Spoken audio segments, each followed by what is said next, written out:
After the gate was opened, Jack was welcomed by a warm atmosphere. The environment here was indeed good as it gave a different vibe from the one that he'd just experienced at the gate. In other words, after passing through the gate, it was like he had entered a different world. At the gate, he could feel the majestic and domineering vibe. But once he got inside, he found that the atmosphere was warm and elegant. Even while still at the gate, he could clearly see the lake in the distant few hundred meters. The lake itself had a diameter of about 1 kilometer. There were various plants that were in the lake that made it look beautiful from the flowers that were floating there. He could see that their flowers like water lily. These lilies had been well arranged as he could see that they were divided in terms of colors. Closer to the edge of the lake, he could see that there were red lilies, then followed by purple, orange, and finally blue. This was at the side of the gate. The other sides of the lake had other flowers and plants that made the lake look like an artistic painting. There were several white swans that were swimming in the lake. Jack couldn't help but appreciate the beauty and elegance of this place. The Bentayga moved slowly at the side of the lake that had been tiled. Jack could see the two mansions that were on the opposite sides of the lake. They were at the shore of the lake, to be specific. So as to make sure that he wouldn't be missing anything, Jack immediately headed to the parking area. He was already familiar about the setting of this place through the model that he'd seen back at the real estate agency. Just like they had told him back then, he found that the parking lot was indeed big. It was as big as 3 basketball courts. The area was 35 by 36. The floor was tiled by the interlocking road tiles and was painted royal blue. There was a roof on top, but their walls there were kind of modern. They could rise and fall. If they rose, then the parking area would immediately become an enclosed space. Once they were taken down, it would be an open space with a roof. The walls were controlled by a remote. Furthermore, these walls were quite sturdy. After parking the car in the parking lot, Jack, who was accompanied by Sabrina, immediately began moving around. Sabrina did the introduction as she had been here a few times before. This time, she wanted to take as much time as possible so that she could enjoy the place. After all, who doesn't like luxury? She took Jack around the place, showing him how big the place was. The garden was as big as 5 basketball courts. There were several swings and chairs where a person could relax. Jack nodded as he felt the cool and relaxing breeze in the garden that was accompanied by a sweet scent of flowers in the garden. He was tempted to stay there for a while, but he held back the urge. After all, it was already afternoon, and the sun was really hot, thus the temperatures were high. After getting out of the garden, they headed towards the mansions. He found that the mansions looked majestic, just like one would expect of a palace. After all, these 2 mansions were called Prince and Princess Palace. So, they had to give the vibe of a palace. One was painted blue with golden dragon paintings added to the walls. They looked lively and added the domineering and majestic vibe to the mansion. This was the palace that Sabrina introduced as the Prince Palace. After entering the mansion, he found that everything inside was a work of art. Although he wasn't a person that followed artistic works so much, still, there were times that one had to appreciate good works if it was seen. The decoration of the whole mansion was really designed for royalty. The bedrooms had big beds. The kitchen was fully equipped. The only thing that made Jack feel was lacking was the fact that this place was so empty. If he stayed here alone, it surely would be lonely. But what could he do as he didn't have a girlfriend yet? The Princess Mansion was the opposite of the Prince Mansion. Unlike the Prince Mansion that gave a majestic vibe, the Princess Mansion gave the gentle and warm vibe. It was painted green, complementing the garden that was just behind it. Even the decorations were kind of gentle ones. It was all about beauty of nature and other things within this mansion. Just like the Prince Mansion, this mansion was fully equipped. Water, electricity, furniture, and other equipment that a person needed to survive were there. The only thing that he would need would be to get food, and he would be able to stay. The bridge that was connecting the 2 mansions was an artistic work. The design was pleasing to the eye. Furthermore, the bridge was placed in a position that one could have a clear view of the lake below. The reason for this was because the floor of the bridge was made of glass. The glass was transparent but was sturdy enough that it could support a few hundred kilograms. Jack felt that the palace should have been worth more than just $38 million. After all, not only were the mansions big and luxurious, even the space that came with them was bigger. But he wouldn't complain about saving a few dollars. After seeing that everything was set, Jack immediately sent the address to the Bentley shop so that they could send his cars here. The area of the mansion was so big in that there would be no problem fitting 24 cars. Although not all the cars that he was planning on buying were going to fit in the parking lot, there was still a lot of space that was tiled. So there was nothing to worry about the cars destroying the vegetation. During the time of departure from the mansion, all the security guards were called over. Then Jack was introduced as the new owner of the palace. The guards saluted him in respect while their eyes were filled with admiration. These guards were all members of a security company called Good Vision Security Limited. They were popular in the country, and that was the reason as to why they were given the job of protecting the palace. While on their way towards Homescope Properties Limited, Jack asked for the information of the designer of the palace. He had liked the way that the place was designed, and he wanted the company that was in charge of it to help in designing his enterprise's logo and stores. After taking her back to the agency, Jack changed his destination to the municipal that was in charge of the stores in the city. He didn't want to buy things and start it over. He wanted to purchase the stores plus the stock and employees. If there were any changes that needed to be carried out, that would happen later. At least for now, the most important thing to do was to get more groceries.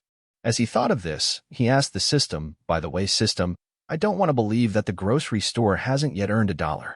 Why is it that till this time there's nothing about the income being multiplied?" Ding.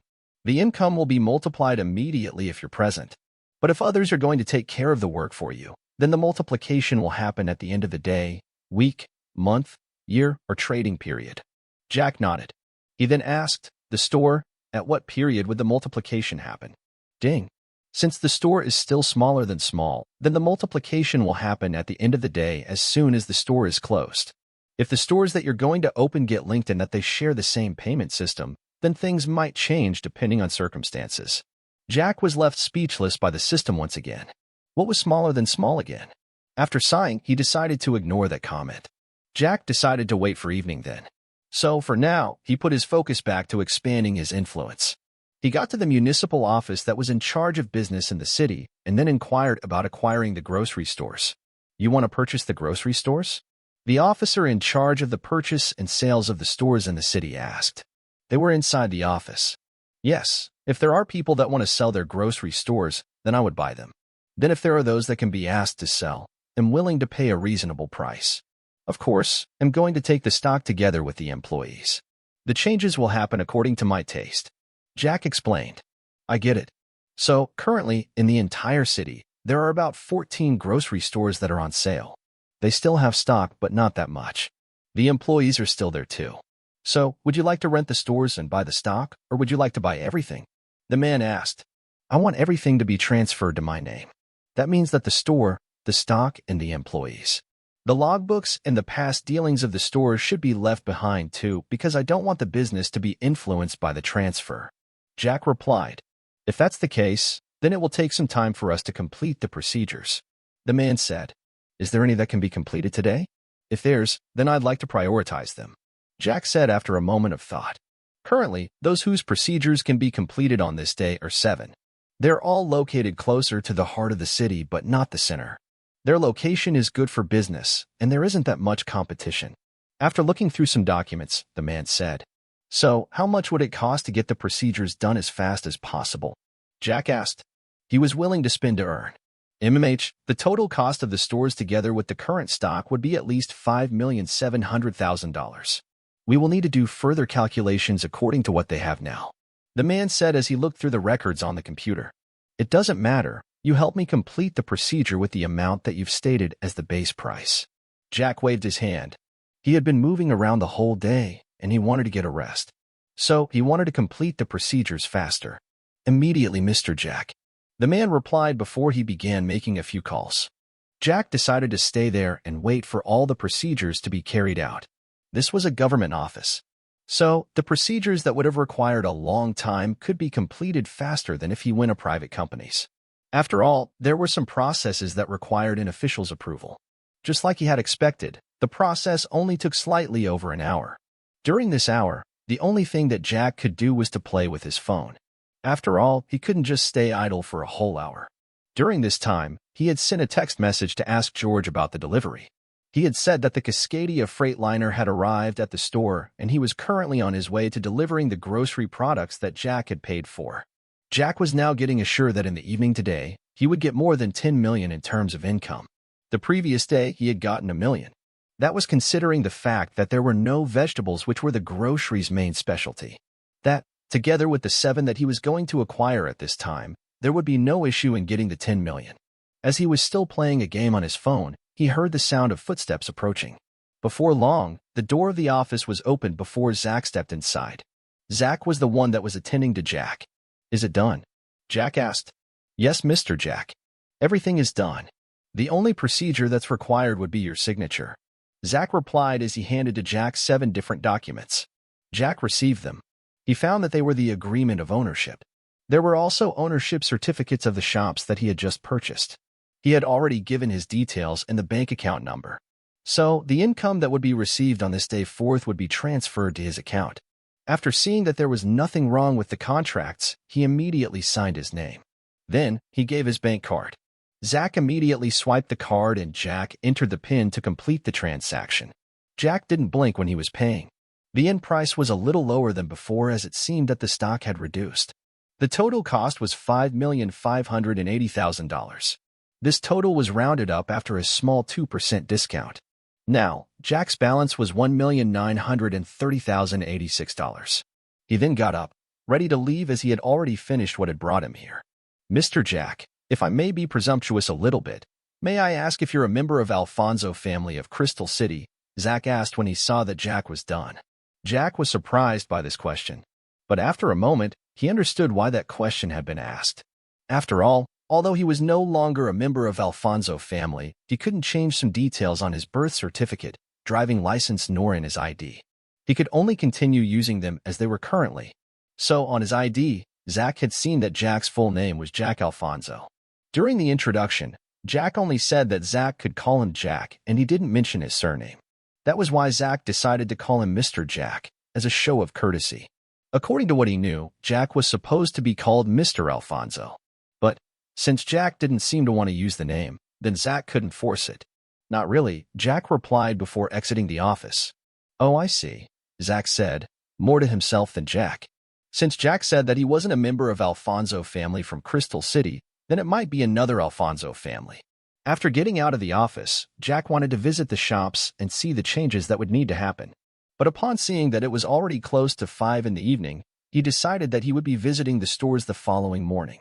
After all, when it reached 5 in the evening, that would be the business peak hours. He wasn't ready to disturb the business at all. So, the only change that had occurred in these 7 stores was the account number that would be receiving the income. As for the contracts like the supply contract or purchase contract, they would need to negotiate once again. After all, the terms of the previously signed contract was according to the previous owners, so he would have to state his own terms. As he was thinking of these things, he failed to pay attention to where he was going to for a moment and ran into someone. It seemed that this person was in some kind of a hurry as she was rushing towards the office while almost jogging. Just as she was going to fall, Jack stretched his hand and held her by her waist. Then, the gazes of the two met. It seemed that time had frozen at this moment. What a beautiful girl!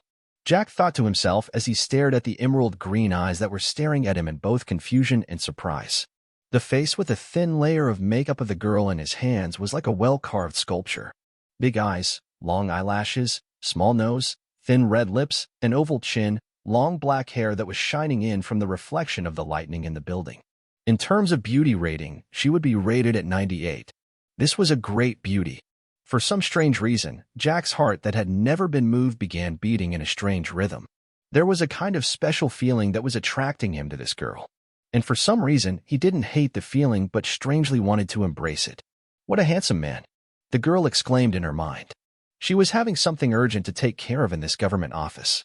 She was rushing in that she forgot that she wasn't the only person that could be moving in the building and ended up in a man's arms.